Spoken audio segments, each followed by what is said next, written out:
ಭೂಮಿ ದುಂಡಗಿದೆ ಎಂದು ನಂಬುವ ಮೊದಲು ಮನುಷ್ಯನಿಗೆ ದೇಶ ಕಾಲಗಳ ಅರಿವು ಇದ್ದಂತಿರಲಿಲ್ಲ.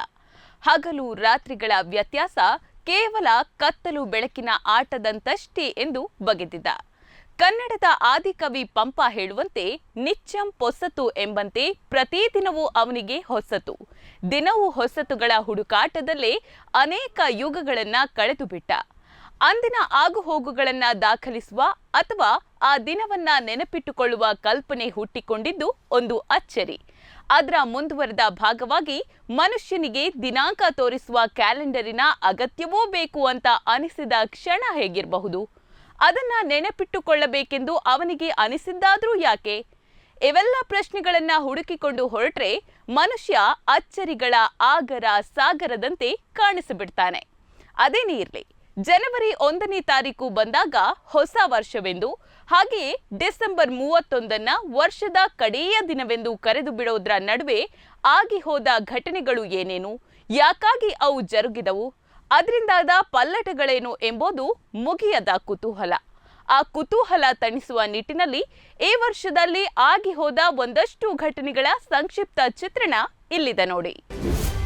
ಜನವರಿ 1, 2021ರಂದು ವಿಶ್ವಸಂಸ್ಥೆಯ ಭದ್ರತಾ ಮಂಡಳಿಯ ತಾತ್ಕಾಲಿಕ ಸದಸ್ಯನಾಗಿ ಭಾರತ 2 ವರ್ಷಗಳ ಅವಧಿಗೆ ಆಯ್ಕೆಯಾಯಿತು.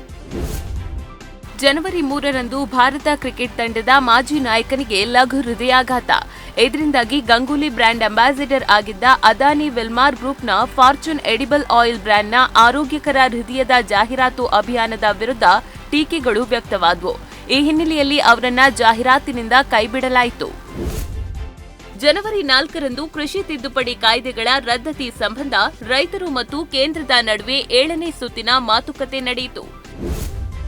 ಜನವರಿ 6ರಂದು ಅಮೆರಿಕದ ಕ್ಯಾಪಿಟಲ್ ಮೇಲೆ ಟ್ರಂಪ್ ಬೆಂಬಲಿಗರಿಂದ ದಾಳಿ ಮತ್ತು ಹಿಂಸಾಚಾರ.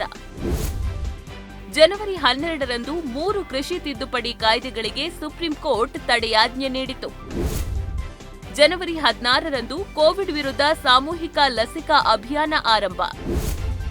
ಅರ್ನಬ್ ಗೋಸ್ವಾಮಿ ಮತ್ತು ಮಾಜಿ broadcast audience research council CEO Partho Dasgupta ನಡುವಿನ ವಾಟ್ಸ್ಆಪ್ ಚಾಟ್ ಸೋರಿಕೆ. ಜನವರಿ 20ರಂದು ಅಮೆರಿಕದ ಅಧ್ಯಕ್ಷರಾಗಿ ಬೈಡನ್, ಉಪಾಧ್ಯಕ್ಷೆಯಾಗಿ ಕಮಲಾ ಹ್ಯಾರಿಸ್ ಅಧಿಕಾರ ಸ್ವೀಕಾರ. ಜನವರಿ 21ರಂದು ಪುಣೆಯ ಸೀರಂ ಇನ್ಸ್ಟಿಟ್ಯೂಟ್ ಆಫ್ ಇಂಡಿಯಾ ಕಂಪನಿಯ ಕಟ್ಟಡದಲ್ಲಿ ಅಗ್ನಿ ಅವಘಡ, 5ರ ದುರ್ಮರಣ. ಶಿವಮೊಗ್ಗದಲ್ಲಿ ಜಿಲೆಟಿನ್ ಬ್ಲಾಸ್ಟ್ ಸ್ಫೋಟದ ತೀವ್ರತೆಗೆ 8ಕ್ಕೂ ಅಧಿಕ ಮಂದಿ ಸಾವು. ಜನವರಿ 24ರಂದು ಪುನರ್ಜನ್ಮದ ಮೂಢನಂಬಿಕೆಯಲ್ಲಿ ದಂಪತಿಗಳಿಂದ 2 ಹೆಣ್ಣು ಮಕ್ಕಳ ಹತ್ಯೆ. ಜನವರಿ 26 ಗಣರಾಜ್ಯೋತ್ಸವದಂದು ರೈತರ ಪರೇಡ್, ರ್ಯಾಲಿಯಲ್ಲಿ ಹಿಂಸಾಚಾರ ಭುಗಿಲೆದ್ದು ಕೆಂಪುಕೋಟೆಯ ಮೇಲೆ ದೀಪ್ ಸಿಧುರಿಂದ ಧ್ವಜಾರೋಹಣ ಆರೋಪ, ಇಂಟರ್ನೆಟ್ ಸ್ಥಗಿತ. ಫೆಬ್ರವರಿ 1ರಂದು ಮ್ಯಾನ್ಮಾರ್ ದಂಗೆ, ಆಂಗ್ ಸಾನ್ ಸೂಕಿ ಬಂಧನ, ಸೇನೆಯ ಆಡಳಿತ ಜಾರಿ. ಫೆಬ್ರವರಿ 7ರಂದು ಉತ್ತರಾಖಂಡದಲ್ಲಿ ಭಾರೀ ಪ್ರವಾಹ ಸಂಭವಿಸಿ 16 ಜನರ ಸಾವು. ಫೆಬ್ರವರಿ 14ರಂದು ರೈತರ ಪ್ರತಿಭಟನೆ, ಟೂಲ್ ಕಿಟ್ ಸಿದ್ಧಪಡಿಸಿದ ಆರೋಪದಡಿ ಭಾರತೀಯ ಪರಿಸರವಾದಿ ದಿಶಾ ರವಿ ಬಂಧನ ಮತ್ತು ದೇಶದ್ರೋಹ ಪ್ರಕರಣ ದಾಖಲು. ಫೆಬ್ರವರಿ 24ರಂದು ಹಿಂದುಳಿದ ರಾಷ್ಟ್ರಗಳಿಗೆ ಕೋವ್ಯಾಕ್ಸಿನ್ ಅಭಿಯಾನ ಆರಂಭಿಸಿದ ವಿಶ್ವಸಂಸ್ಥೆ. ಫೆಬ್ರವರಿ 23ರಂದು ದಿಶಾ ರವಿಗೆ ದೆಹಲಿ ನ್ಯಾಯಾಲಯದಿಂದ ಜಾಮೀನು. ಫೆಬ್ರವರಿ 24ರಂದು ವಿಶ್ವದ ಅತಿದೊಡ್ಡ ಸ್ಟೇಡಿಯಂ ಅಹಮದಾಬಾದ್ನ ಮೊಟೇರಾ ಕ್ರಿಕೆಟ್ ಸ್ಟೇಡಿಯಂಗೆ ನರೇಂದ್ರ ಮೋದಿ ಸ್ಟೇಡಿಯಂ ಎಂದು ಮರುನಾಮಕರಣ. ಮಾರ್ಚ್ 23ರಂದು ಸೂಯೆಜ್ ಕಾಲುವೆಯಲ್ಲಿ ಸಿಲುಕಿದ ಎವರ್ ಗಿವನ್ ಕಂಟೇನರ್ ಹಡಗು. ಮಾರ್ಚ್ 26ರಂದು ಮುಂಬೈನ ಕೋವಿಡ್ ಆಸ್ಪತ್ರೆಯಲ್ಲಿ ಅಗ್ನಿ ಅವಘಡ, 10 ಜನರ ಸಾವು, ಹಲವರ ರಕ್ಷಣೆ. ಏಪ್ರಿಲ್ 1ರಂದು ಗುಜರಾತ್ ವಿಧಾನಸಭೆಯಲ್ಲಿ 2003ರ ಧರ್ಮದ ಸ್ವಾತಂತ್ರ್ಯ ಕಾಯ್ದೆಗೆ ತಿದ್ದುಪಡಿ ತಂದು ಲವ್ ಜಿಹಾದ್ ನಿಷೇಧ ಕಾಯ್ದೆ ಅಂಗೀಕಾರ. ಏಪ್ರಿಲ್ 8ರಂದು French online journal Mediapart Rafale ಒಪ್ಪಂದದ ವಿವಾದದ ಕುರಿತು ಪ್ರಕಟಿಸಿತು.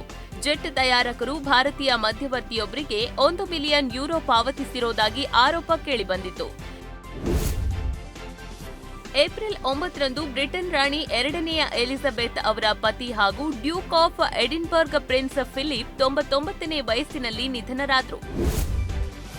ಏಪ್ರಿಲ್ 24ರಂದು ದೆಹಲಿಯ ಜೈಪುರ ಗೋಲ್ಡನ್ ಆಸ್ಪತ್ರೆಯಲ್ಲಿ ಆಮ್ಲಜನಕದ ಕೊರತೆಯಿಂದ 25 ರೋಗಿಗಳು ಮೃತಪಟ್ಟರು.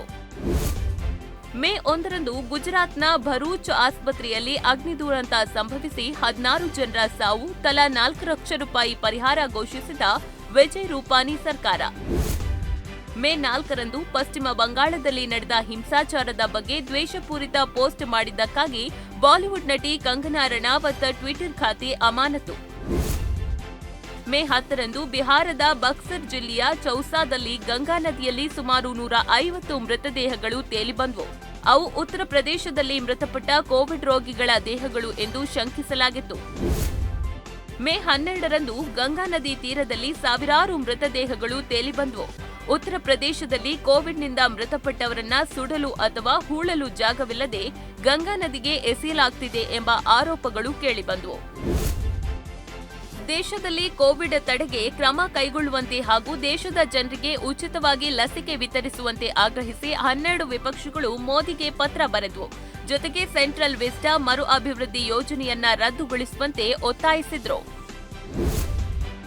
ಮೇ 17ರಂದು ಪಶ್ಚಿಮ ಬಂಗಾಳ, ಒಡಿಶಾ, ಆಂಧ್ರಪ್ರದೇಶದ ಕರಾವಳಿ ಭಾಗಕ್ಕೆ ತೌಕ್ತೆ ಚಂಡಮಾರುತ ಅಪ್ಪಳಿಸಿದ್ದು, ಇದರಲ್ಲಿ ಕನಿಷ್ಠ 90 ಜನ ಮೃತಪಟ್ಟರು.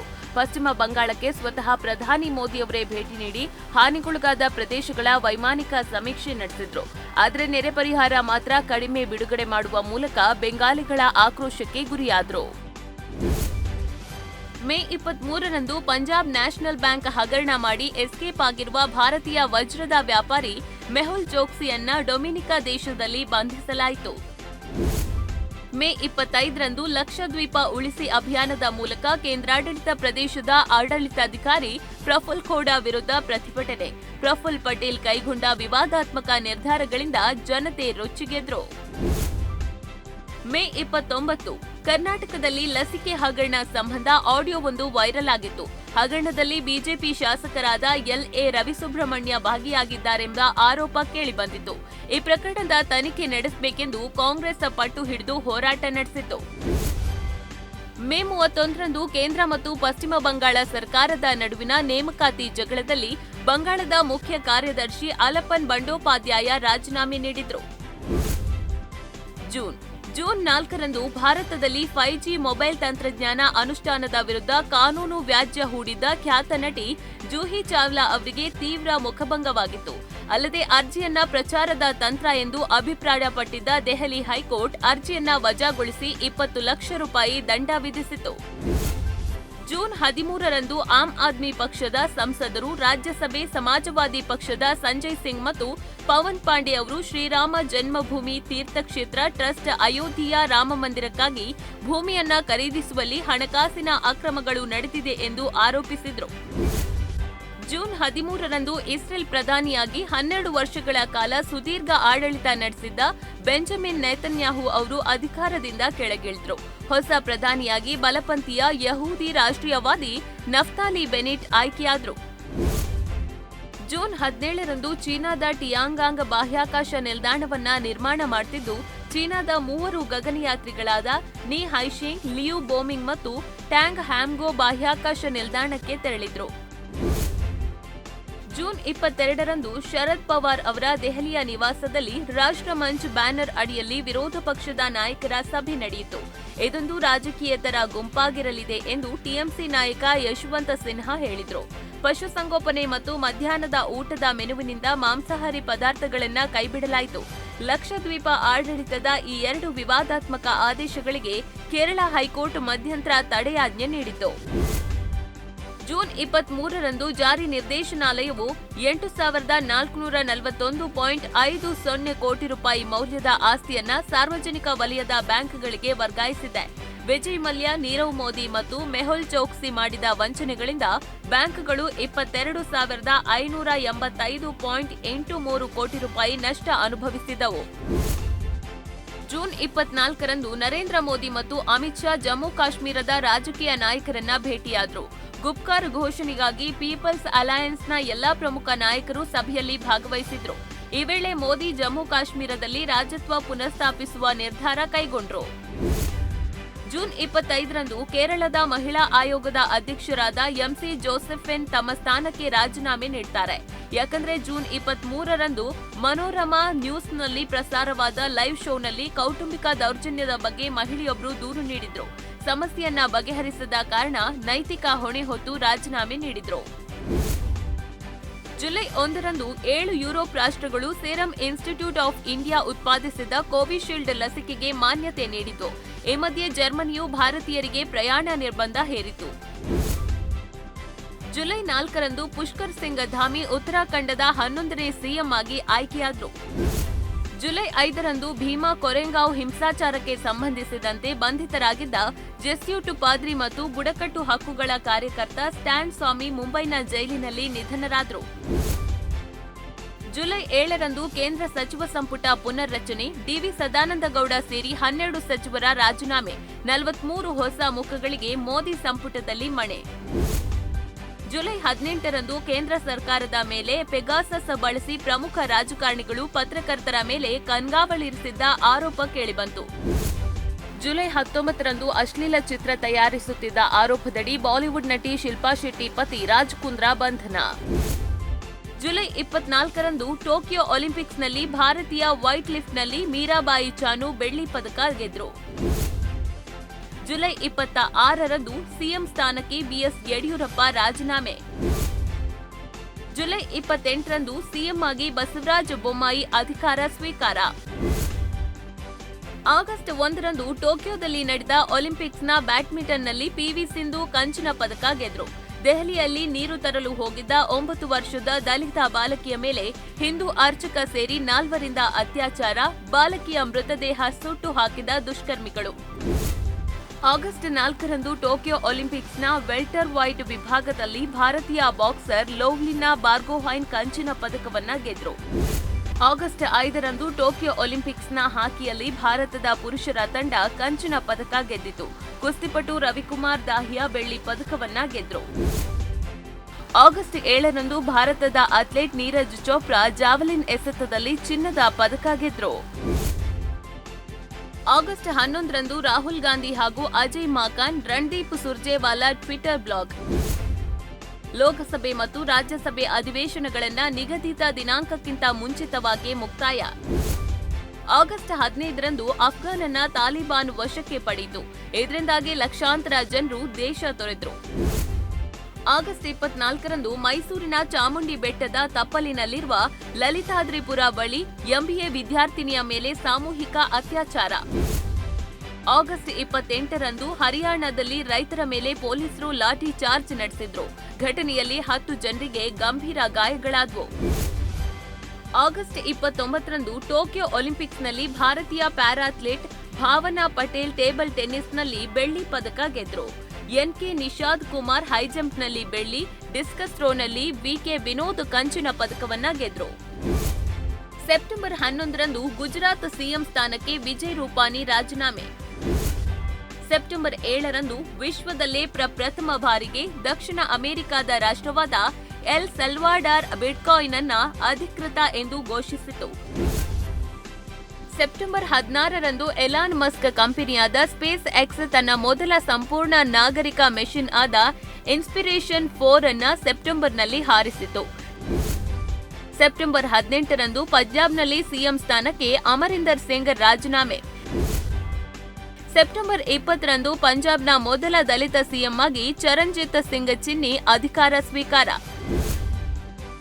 ಅಕ್ಟೋಬರ್ 2ರಂದು ಕ್ರೂಸ್ ಹಡಗಿನ ಮೇಲೆ ಎನ್ಸಿಬಿ ದಾಳಿ ನಡೆಸಿ ಶಾರುಖ್ ಖಾನ್ ಪುತ್ರ ಆರ್ಯನ್ ಖಾನ್ ಸೇರಿದಂತೆ 8 ಜನರ ಬಂಧನ. ಅಕ್ಟೋಬರ್ 3ರಂದು international consortium of investigation journalist Pandora ಪೇಪರ್ನನ್ನ ಪ್ರಕಟಿಸಲು ಆರಂಭಿಸಿತು. ಅದರಲ್ಲಿ 380 ಭಾರತೀಯರ ಹೆಸರು ಉಲ್ಲೇಖಿಸಲಾಗಿತ್ತು.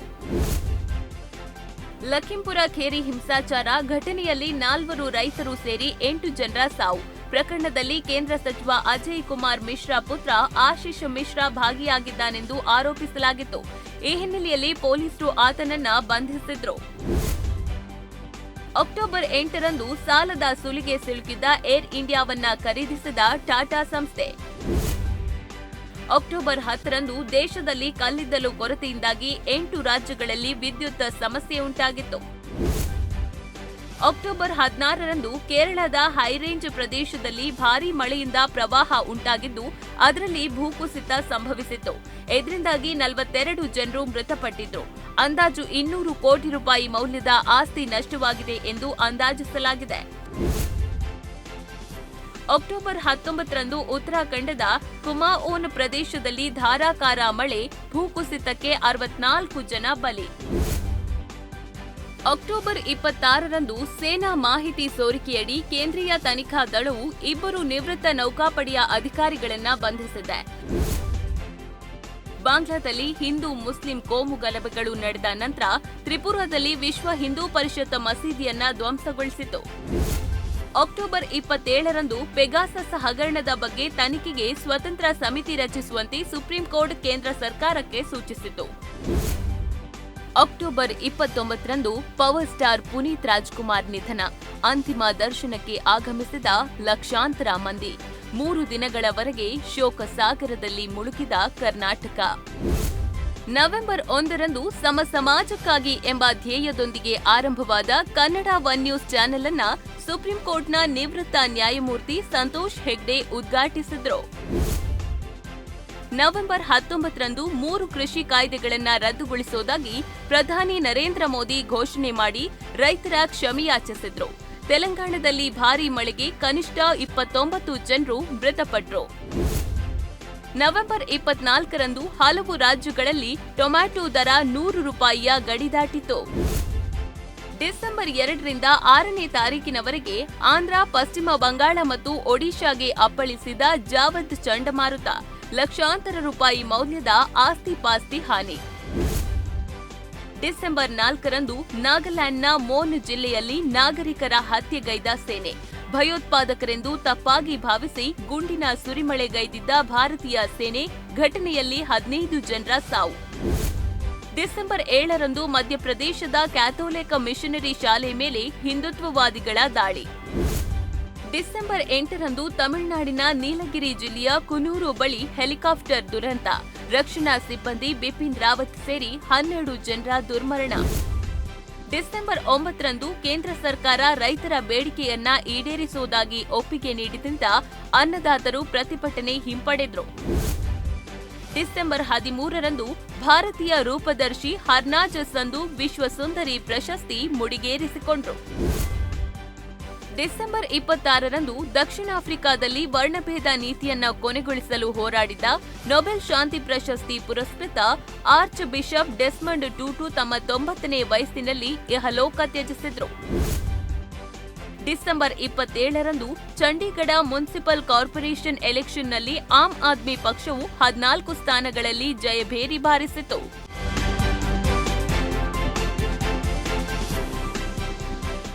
ದುಡಿಯುವ ಮನುಷ್ಯನಿಗೆ ಪ್ರತಿ ದಿನವೂ ಹೊಸ ದಿನವೇ. ಪ್ರತಿ ಕ್ಷಣವೂ ತುತ್ತಿನ ಚೀಲ ತುಂಬಿಸುವ ಅವಕಾಶದ ಹೆಬ್ಬಾಗಿಲೇ ಆಗಿರಬೇಕೆಂಬ ಅಭಿಲಾಷೆಯೇ ಆಗಿರ್ತದೆ. 2021ರ ಕ್ಯಾಲೆಂಡರ್ಗೆ ವಿದಾಯ ಹೇಳಿ ಹೊಸ 2022ರ ಕ್ಯಾಲೆಂಡರ್ ಕೊಳ್ಳುವ ದಿನ ಬಂದೇ ಬಿಟ್ಟಿದೆ. ಅದರ ಹಿಂದಣ ಹೆಜ್ಜೆಯನ್ನ ಮರಿಬಾರದು. ಬೇರಿಲ್ಲದೆ ಚಿಗುರಿಲ್ಲ ಎಂಬ ಮಾತುಗಳಿದೆ. ಅದರ ನಿಟ್ಟಿನಲ್ಲಿ ಗಮನಿಸಿದಾಗ ನಾವು ನಡೆದು ಬಂದು ಈ ವರ್ಷವನ್ನ ಹಿಂದಿರುಗಿ ನೋಡೋದು, ಅದರ ಮೂಲಕ ಮುಂದಿನ ಹೆಜ್ಜೆಗಳನ್ನ ಮತ್ತಷ್ಟು ಹದಗೊಳಿಸಿಕೊಳ್ಳೋದು ಮುಖ್ಯವಾಗಿದೆ. ಹಿಂದಿನ ವರ್ಷಗಳಂತೆ 2022ರಲ್ಲಿ ಕೂಡ ವಿನೋದ, ವಿಸ್ಮಯ, ವಿಷಾದ, ವಿವೇಕದ ಹಲವು ಘಟನೆಗಳನ್ನ ಎದುರುಗೊಳ್ಳೋಣ. ನಿಮಗೆಲ್ಲ ಹೊಸ ವರ್ಷದ ಹಾರ್ದಿಕ ಶುಭಾಶಯಗಳು. ನೋಡ್ತಾ ಇರಿ ಸಮಾಜಕ್ಕಾಗಿ ಕನ್ನಡ ಒನ್ ನ್ಯೂಸ್. ನಮಸ್ಕಾರ.